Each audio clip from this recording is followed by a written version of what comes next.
आज के जो मीटिंग के मुख्य 2 एजेंडे हैं। एक है विश्व शांति आध्यात्मिक सम्मेलन जो 9 अगस्त को लाल किला मैदान पर 9 फरवरी को समझाऊंगे 9 फरवरी को 2023 में वो जंग है। अगले हफ्ते हमारी 99% तो पक्की हो चुकी है, 1% रह रही है, वो अगले हफ्ते में क्लियर हो जाएगी। तो इसमें और जोर शोर से शुरू करते हैं इसमें। तो एक विषय तो ये है, अगर जो इसमें शामिल होना था उसको स्वागत है। टीम बनेगी, बड़े बड़े जो अधिकारी हैं उनके पास जाया जाएगा, जो बड़े बड़े धर्मगुरु हैं उनके पास जाया जाएगा, और हर समाज क्षेत्र समुदाय के लोगों को बुलाकर एक साझा कार्यक्रम रखने का विचार है। जितने धर्मगुरु हैं अपने अपने भक्तों को, अनुयायियों को, श्रद्धालुओं को ये बोला जाए कि भाई जो ईश्वर अनेक ईश्वरवाद की लड़ाई है, तो बाती बाती के जो विचार उसको लेकर बस सत्यता को पहचानो और उसको जानो। हमें नहीं चाहते अपनी परंपरा को छोड़ो, अपनी परंपरा में रहो, लेकिन सत्य को जानो। वो सत्य को जानकर उस पर लड़ाई झगड़े का कारण ना बनो, क्योंकि बहुत बड़ी कीमत है मानव जाति चौंका चुकी है, ये धरा भी चौंका चुकी है। अब और गुंजाइश नहीं है, फिर एक बाबूद के ढेर पर मानवता बैठी है। तो एक विषय तो ये है, इसमें जिसका भी विचार हो भी शामिल होगा, उसमें नाम लिखवा, टीम बनेगी और उसमें काम करेंगे शुरू से आखिर तक, उसमें साथ रहना है। ठीक है। दूसरे ये है जनता ब्रिगेड पार्टी जो फौजी भाइयों ने बनाई है, और उसकी जिम्मेदारी दिल्ली प्रदेश अध्यक्ष के रूप में मुझे मिली है। तो उसमें मुझे नहीं, आप सभी की जिम्मेदारी है। एक नाम चारा हो जाता है, लेकिन एक टीम वर्क के एक परिवार की तरह काम करना उसमें भी आपका स्वागत है। ये दोनों विषय हैं, आप खूब सोच विचार करके, विचार विमर्श करके और इसमें अपना नाम लिखवाएं, क्योंकि बड़ा कार्य है, जिम्मेदारी का कार्य है। गंभीर व्यक्ति होगा, जो लंबी सोच का होगा, धैर्यवान होगा, वो इसमें चला। कई बार हम जो सोचते हैं उसके विपरीत हमें झेलना पड़ जाता है, तो हमें समभावावस्था में रहना है और आगे बढ़ना है। जैसा कि किसी मीटिंग से बाका होता है तो एक अध्यक्ष चुना जाता है जो वहाँ मौजूद होता है, सीनियर पर्सन होता है। तो यहाँ पे मेरे ख्याल में सेना साहब होंगे सीनियर पर्सन। तो आज की अध्यक्षता सेना साहब की की सभा, इनकी अध्यक्षता में आगे बढ़ाना चाहते हैं। आपको स्वीकार्य है? बहुत बहुत धन्यवाद। आज की सभा शुरू करते हैं। ये जो दो मीटिंग बताई है, 2 विषयों की मीटिंग बताई है, उनके पद क्या है वे और बता रहे हैं। तो साइन कर दो। एक अध्यक्ष, 6 उपाध्यक्ष, 1 महासचिव, 6 सचिव, 1 कोषाध्यक्ष, 1 प्रवक्ता, 2 मीडिया प्रभारी, संगठन मंत्री, प्रचार मंत्री, प्रशासन अधिकारी, पूरक सलाहकार और सुरक्षा इंचार्ज। ये सेम दोनों विषयों पर सेम पद बराबर। विश्व शांति आध्यात्मिक सम्मेलन जो 9 फरवरी 2023 को लाल किला मैदान दिल्ली में करने जा रहा है। इस विश्व शांति आध्यात्मिक सम्मेलन का मेन उद्देश्य है कि लोगों में शांति, सद्भाव, भाईचारा की भाव उत्पन्न की जाए, क्योंकि अब अभी प्रत्येक लोगों को इसके विषय में जानकारी है कि संसार में पूरा भेदभाव है।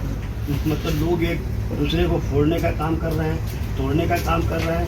जिस समय हम लोग का देश आज़ाद नहीं हुआ था तो अंग्रेज भी हम लोगों के साथ इसी तरह का नीति अपनाता था, लोगों को फोड़ता था, फोड़ने के बाद अपना काम निकालता था। लेकिन इन सारी चीज़ों को ख़त्म करके हम लोग एक प्लेटफॉर्म पर आना है, चाहे लोग किसी भी धर्म को मानने वाले हो, किसी भी समुदाय को मानने वाले हो। लेकिन एक बात हर एक लोगों को ध्यान में रखना है कि हम लोग सभी इंसान हैं, हम लोग सभी मानव हैं, हम लोग सभी भाई भाई हैं, और प्रत्येक लोगों को एक दूसरे से भाईचारा बना के रखना चाहिए, शांति और सद्भाव बना के रखना चाहिए, और मेल मिलत बना के रखना चाहिए। जब हम लोग इस तरह का भावना बना के रखेंगे और इस तरह का विचार बना के रखेंगे तो प्रत्येक लोगों का कल्याण होगा। और अपना भी कल्याण होगा, देश का कल्याण भी होगा और उसके बाद समाज का भी कल्याण होगा। तो मतलब इस मीटिंग में इस तरह के बातों को रखने का मेन उद्देश्य है कि विश्व शांति आध्यात्मिक सम्मेलन जो हम लोग करने जा रहे हैं उसके लिए कमेटी बनाया जाए। अध्यक्ष हैं, उपाध्यक्ष हैं, सचिव हैं, महासचिव हैं, कोषाध्यक्ष हैं, प्रचार मंत्री हैं, संगठन मंत्री हैं, मतलब प्रशासनिक अधिकारी हैं। इसके अलावा जो भी जाए प्रत्येक लोग मतलब आम सहमति से सब लोग अपने अपने पद को लेंगे और पद के अनुसार से अपने भार को संभालेंगे और संभाल करके और इस कार्यक्रम को सफल बनाने में सहायता करेंगे। बहुत बार नमस्कार करता हूँ और मैं अपने दो विचार रखना चाहता हूँ यहाँ पर कि आजकल एक हवा दूषित हवा फैली हुई है हिंदू मुसलमान की और एक जातिवाद पे दलित और ब्राह्मण के नाम पर। ये मैं रोज़ में अपने उसमें देखता हूँ मोबाइल में, रोज़ इसमें कोई ना कोई विवादित बयान देते रहते हैं और हमारे नेता लोग भी हमारे को फूट डालने, जैसे अंग्रेज तो बस बड़े भाई ने बताया कि अंग्रेज जैसे करते थे डिवाइड एंड रूल, उसी तरह हमारे नेता लोग भी धर्म के नाम पर हमारे को बांटने की कोशिश कर रहे हैं। तो ये विश्व शांति जो हमारे बड़े भाई ने सम्मेलन का आयोजित किया है, मैं तो उसका बहुत कट्टर समर्थक हूँ। मैं तो भगवान से प्रार्थना करता हूँ ये कामयाब हो और मैं इसमें ज़ोर शोर से भाग लेना चाहूँगा क्योंकि हम सब हिंदू मुसलमान होने से पहले भारत के नागरिक हैं और हमें ये मतलब नहीं जैसे आजकल बीजेपी में चला रखा शहरों के नाम बदल दो, गुलामी मिट जाएगी, ताजमहल को हटा दो, वो गुलामी मिट जाएगी, गुलामी की निशानी है। ये सब नहीं होना चाहिए। ये सब हमारी भारतीय संस्कृति है, हमारे धरोहर है, हमें इनका सम्मान करना चाहिए। और मैं दो शब्द और बोलना चाहूँगा इसमें।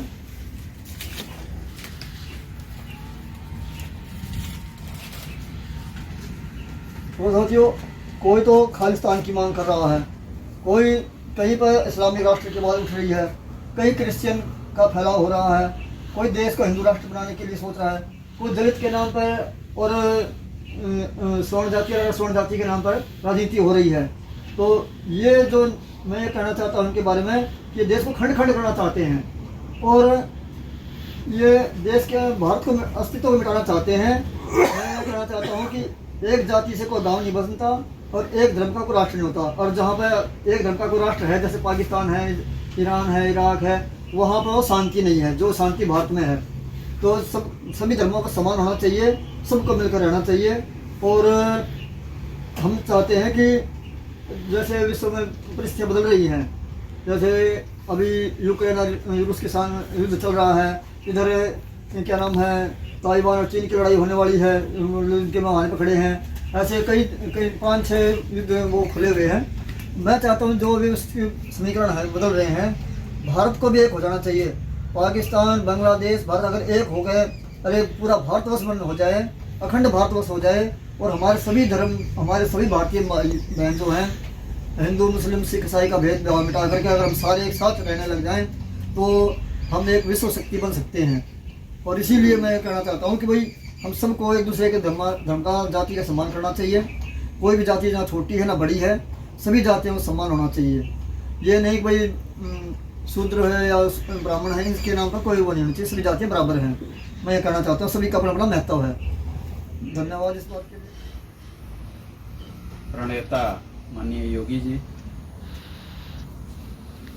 और सभा में बैठे समस्त हमारे साथीगण, आज जिस मुद्दे को लेकर के हम सब यहाँ एकत्रित हुए हैं, उस टॉपिक का नाम विश्व शांति आध्यात्मिक सम्मेलन है। मैं इस पे ज़्यादा कुछ कहना नहीं चाहूँगा, लेकिन एक चीज़ चूँकि समय की काफ़ी बाध्यता है और बोलने वाले भी बहुत सारे लोग हैं, तो मैं बस इतना चाहूँगा कि आज के वर्तमान परिप्रेक्ष्य में जहाँ आप देख रहे हैं कि हम अंतर्द्वंद से जूझ रही हैं, विश्व के स्तर पर ही जूझ रहे हैं। जर्नलिज्म से होते हुए भी तो थोड़ा वो मेरा पर्सनल और प्रोफेशनल टॉपिक भी है, तो मैं लगातार हर चैनलों को रात में देखता हूँ। एक TV9 भारतवर्ष है चैनल, जिस पे हमेशा रशिया का ही न्यूज़ फ्लैश होता है, या वर्ल्ड में कहीं भी युद्ध हो तो वो उस टॉपिक को ज़्यादा हाईलाइट करता है बनस्पत और चैनल के। कुछ चैनल पॉलिटिक्स ही चलाते हैं, तो अभी वर्तमान परिस्थिति में ऐसा देखा जा रहा है कि होना तो नहीं चाहिए, भगवान न करे ऐसा, लेकिन एटॉमिक वार की बात चल रही है। मतलब हम लोग थर्ड वर्ल्ड वार की तरफ जा रहे हैं। और ऐसे परिदृश्य में विश्व शांति का आयोजन करना, ये अपने आप में एक बहुत बड़ी सोच को जन्म देता है। मैं चाहूंगा कि हम सबको मिलकर के इस सम्मेलन को सफल बनाने की जरूरत है, तन से, मन से और धन से। धन्यवाद। अध्यक्ष महोदय, ये मेरे आदमुक्त भाइयों, साथियों, बहुत खुशी हो रही है इस सभा में शामिल होने पे। और जिस तरह कार्यक्रम इन्होंने आयोजित किया है विश्व शांति सम्मेलन के नाम पे, ये एक अनूठा पहल आज हम समाज में देख रहे हैं। जितने भी लोग हैं जिनकी सोच या फिर जैसे जितनी राजनीतिक पार्टियां हैं उनकी सोच सिर्फ समाज को बांटने तक की हो रही है या फिर अलग तरह से विचार को प्रस्तुत करने का प्रयास कर रहे हैं। यहाँ पे हम सबको साथ लेकर जितने भी हमारे देशवासी हैं, हिंदू, मुस्लिम, सिख, ईसाई, और सबको यहाँ आमंत्रित किया गया है इस सम्मेलन में, जो कि एक बहुत बड़ा मंच है इस विश्व शांति के संदर्भ में, और एक ऐसा संदेश है जो इस देश को ना एक नई दिशा प्रदान करेगा। हमें बड़ी खुशी है इसके साथ जुड़ने के लिए, और अपने आप को बड़ा गर्वान्वित महसूस कर रहा हूँ कि मुझे भी इसमें सहयोग करने का, शामिल होने का मौका मिला। जो भी जिम्मेदारी मुझे दी जाएगी मैं पूरी निष्ठापूर्वक उसे निर्वहन करने की कोशिश करूँगा। इस मीटिंग के आयोजकर्ता हमारे माननीय योगेंद्र माथुर जी, और आज की अध्यक्षता कर रहे इस मीटिंग के हमारे अध्यक्ष महोदय, और जितने भी हमारे भाई यहाँ उपस्थित हैं, हम उनका हृदय से स्वागत करते हैं। और योगी योगेंद्र माथुर जी का मैं धन्यवाद करता हूँ कि उन्होंने हम जैसे आदमी को इस लायक समझा कि इतने महत्वपूर्ण विषय पर हमें बुलाया और इसमें कुछ कहने का समय प्रदान किया। मैं अपने बारे में बता दूं कि मैं जमीयतुल उलमा हिंद का दिल्ली स्टेट का जनरल सेक्रेटरी, जिनके ऑल इंडिया के अध्यक्ष महमूद मदनी जी। हमारा हेड ऑफिस जो कभी पुलिस हेडक्वार्टर कहा जाता था, देवबंद नहीं ITO, नहीं, वहाँ तो देवबंद है ना। नहीं, हमारे हेड ऑफिस ITO है। दिल्ली की बात कर रहे हैं, वो बागी नहीं कर रहे थे। दिल्ली पे पहुंच गए। Delhi headquarter Delhi headquarter police headquarter जो है, उसके साथ में जो मस्जिद है वो हेड ऑफिस है हमारा। आज की डेट में जिस विषय को लेकर के हम लोग यहाँ बैठे हैं, 6 महीने पहले महमूद मदनी जी ने इस समस्या को सामने रख के कि देश में देश की उन्नति के लिए, समाज की उन्नति के लिए आपसी सद्भावना, भाईचारा जरूरी है। हम धार्मिक तौर पर मुसलमान हो सकते हैं, कोई हिंदू हो सकता है, कोई क्रिश्चियन हो सकता है, कोई जैन हो सकता है, लेकिन नागरिक के तौर पर हम भारतीय हैं और हमारे अंदर भारतीयता होनी चाहिए। अगर कोई आदमी भारतीयता को छोड़ता है तो सच्चे मानों में वो असली धार्मिक भी नहीं हो सकता, क्योंकि अच्छे धार्मिक होने के लिए अच्छा नागरिक बनना जरूरी है। तो हमारी ऑर्गेनाइजेशन का इस पर विश्वास अटूट है कि अगर आपको अपने धर्म से प्यार है तो सबसे पहले अपने देश से प्यार करना होगा, क्योंकि देश बचेगा तो धर्म बचेगा। देश में इंसान बचेंगे तो धर्म बचा रहेगा, कर्म बचा रहेगा। अगर देश ही नहीं रहेगा तो न धर्म रहेगा और न कर्म रहेगा। और देश को तोड़ने की जो राजनीतिक सबसे ज्यादा आज के डेट में दूसरे मुल्कों की हो रही है उससे कहीं ज्यादा अपने देश के अंदर हो रही है। हम दूसरों को तो दुश्मन समझते हैं, तो उससे तो हमेशा सतर्क रहते हैं और उसको मुंहतोड़ जवाब देने की क्षमता भी रखते हैं अपने अंदर। अभी कुछ दिनों पहले हमारे पड़ोसी देश के राष्ट्रपति आए थे, तो महमूद मदनी जी उस टाइम मेंबर ऑफ पार्लियामेंट हुआ करते थे। तो उन्होंने यहाँ के मुस्लिम समुदाय के लोगों को इकट्ठा किया और कहा था कि हम उनसे कुछ वार्ता करना चाहते हैं। तो हमारे महमूद मदनी जी जो अध्यक्ष जी हैं, उन्होंने कहा कि सबसे पहले तो हम आपको मुबारकबाद देते हैं कि आप इस धरती पर आए हैं जहां से आपका जन्म हुआ है और आपको इसको सलाम करना चाहिए। ठीक है, आप पड़ोसी देश में चले गए, एक हिस्सा आपको मिल गया, आप वहां रह रहे हैं, लेकिन पैदाइश जन्मदाता जो है वो भारत है। और मैं इससे और आगे बढ़ करके कहूं कि पूरे विश्व का मुस्लिम धर्म के अनुसार कोई चैलेंज नहीं कर सकता, इसको लिख लें आप, कि पूरे विश्व का जो मानव का जो वो हुआ विस्तार हुआ, उसका जो सेंटर है वो भारत है। पूरे विश्व का मानव का जो विस्तार हुआ है उसका सेंटर जो है वो भारत है।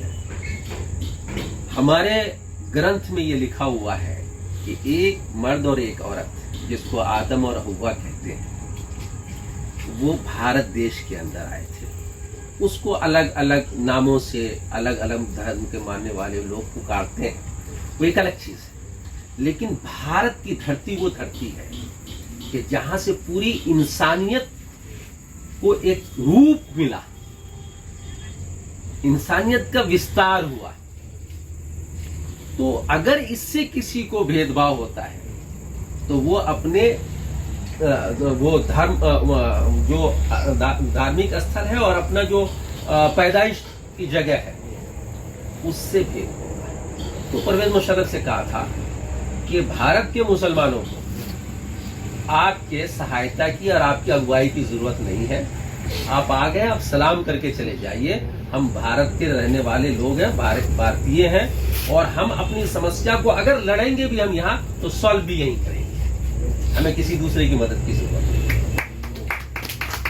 लड़ाइयाँ घर में भी होती है, भाई बहनों में भी होती है, लेकिन उस लड़ाई का मतलब ये नहीं होता कि हम किसी दूसरे के साथ में मिलकर के अपने घर को तबाह कर दें। ये नहीं हो सकता। एक तो इस चीज को हमें समझना होगा।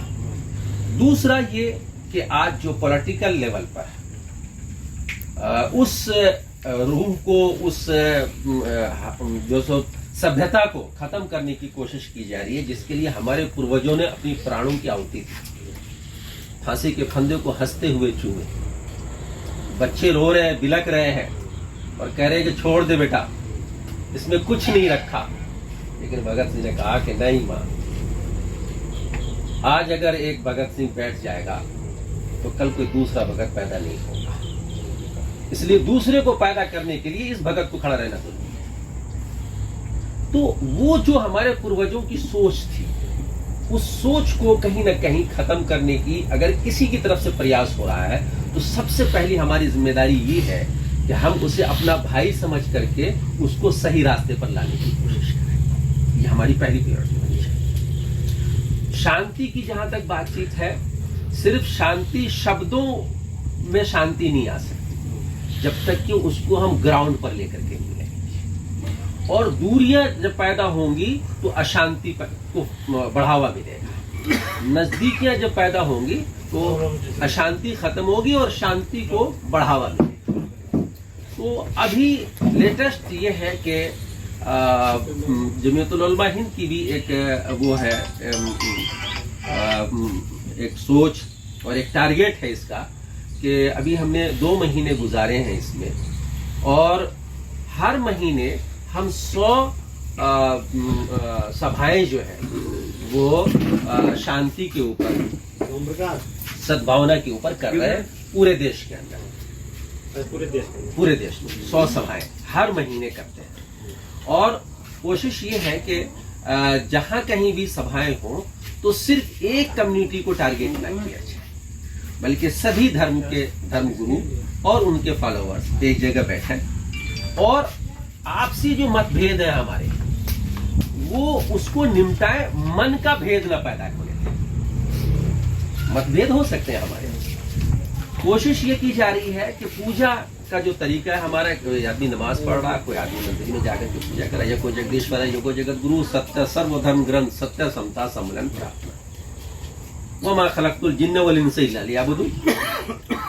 आप मंदिर में चले जाए, हम मस्जिद में चले जाए, लेकिन जब देश में की बात आए, समाज की बात आए, देश की उन्नति की बात आए, तो हम सब एक भारतीय हैं और भारतीयता को उस वक्त हमें सामने रख करके कार्य करना है।